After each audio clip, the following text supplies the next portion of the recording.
HTV devotional channel. నేను మీ నరేంద్ర. గత 3 వారాలుగా నేను చేసినటువంటి ఈ కాంచీపుర దేవాలయ యాత్రలో పోయిన వారం మీతో ఏకాంబరేశ్వర ఆలయానికి సంబంధించిన ఎన్నో ముఖ్యమైన విశేషాలు షేర్ చేసుకున్నాను. ఈరోజు మన కాంచీపురంలో శివకంచిలో ఇంకొక ముఖ్యమైన ఆలయం గురించి మనం తెలుసుకోబోతున్నాం. కచపేశ్వర ఆలయం. కచపం అంటే తాబేలు. సాక్షాత్తు ఆ మహావిష్ణువే కూర్మ అవతార రూపంలో వచ్చి ఇక్కడ ఉన్న శివలింగానికి పూజలు చేశాడని ఆలయ చరిత్ర చెప్తూ ఉంది. విష్ణు పురాణంలో ఉన్నటువంటి ముఖ్యమైన విశేషాలతో పాటు ఈ ఆలయానికి ఉన్నటువంటి ఒక పురాతనమైన చరిత్రను కూడా ఈరోజు మనం తెలుసుకోబోతున్నాం.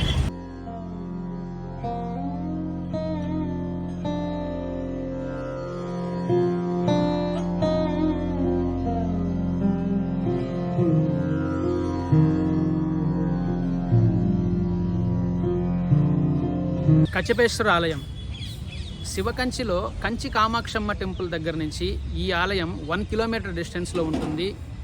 ఈ దేవాలయం 2 ఎకరాలలో సువిశాలంగా నిర్మించబడి ఉంది. 7వ శతాబ్దంలో పల్లవ రాజులతో నిర్మించబడిన ఈ ఆలయంలో మరొక విశేషం ఏమిటంటే 13వ శతాబ్దంలో ఈ ఆలయంలో ఉన్నటువంటి రాజగోపురం చోళుల చేత నిర్మించబడింది.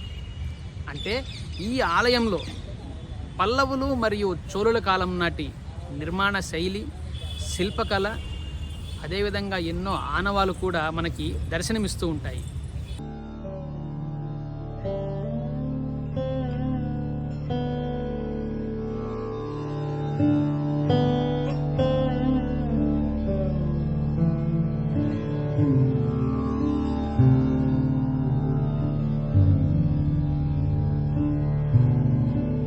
ఆలయ పుష్కరిణి పక్కన కానీ మనం గమనించినట్లయితే ఇక్కడ ఒక రావి చెట్టు, వేప చెట్టు సంగమం అయితే మనకు కనిపిస్తుంది.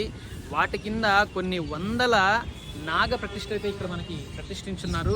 సో ఇక్కడ వచ్చిన భక్తులు ఆ నాగ ప్రతిష్టలకి పసుపు, కుంకుమ, పూలు వీటన్నిటితో వాటిని అలంకరించి ఒక ద్వీపాన్ని వెలిగించి చివరిగా ఒక పసుపు కొమ్ముని ఆ నాగ ప్రతిష్టలకైతే కడుతున్నారు. మనసులో అనుకున్న కోరికలు నెరవేరాలని ఇక్కడికి వచ్చిన ప్రతి ఒక్క భక్తులు ఈ నాగప్రతిష్ఠ పూజ అయితే తప్పకుండా చేస్తారు. వారి కోరికలు కూడా నెరవేరని ఇక్కడ భక్తులు చెప్తున్నారు.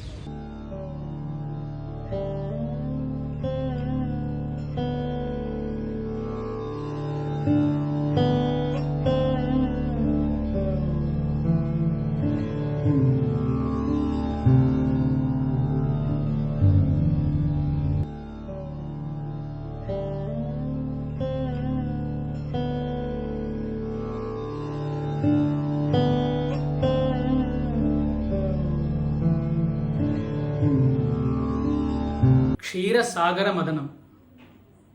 శ్రీ మహావిష్ణు పురాణంలో ఇది ఒక ముఖ్యమైనటువంటి అధ్యాయం. దేవతలు, రాక్షసులు అందరూ కలిసి పాల సముద్రాన్ని మందార పర్వతాన్ని ఆధారంగా చేసుకొని చిలుకుతారు. మందార పర్వతం బరువెక్కి సముద్రం లోపలికి మునిగిపోయే సమయం అది. వెంటనే శ్రీ మహావిష్ణువు కచ్చపాన్ని ధరించి కూర్మ రూపాన్ని దాల్చి మందర పర్వతం కిందికి వెళ్లకుండా దాని కింద ఆధారంలాగా ఉంటాడు. ఆ కార్యం పూర్తయిన తరువాత కచ్చపాన్ని వరించి ఆ కూర్మాన్ని హారంలాగా మెడలో ధరిస్తారు. దానికి శివుడికి కోపం వస్తుంది. చేసిన తప్పుకి పరిహారంగా కాంచీపురంలోని ఒక చెట్టు కింద నా శివలింగాన్ని పూజించి అభిషేకములు చేయి, అప్పుడు నీ తప్పుకి పరిహారం కలుగుతుందని శివుడు చెప్తాడు. వెంటనే శ్రీ మహావిష్ణువు అదే కూర్మ రూపంలో కాంచీపురంలో ఒక చెట్టు కింద ఒక శివలింగాన్ని ప్రతిష్ఠించుకొని అభిషేకాలు, పూజలు చేస్తాడు. ఆ పుణ్యస్థలమే ఈరోజు మనం దర్శించుకుంటున్నటువంటి కచపేశ్వర దేవాలయం. చూశారు కదండి కచపేశ్వర దేవాలయం యొక్క దివ్యమైన చరిత్ర.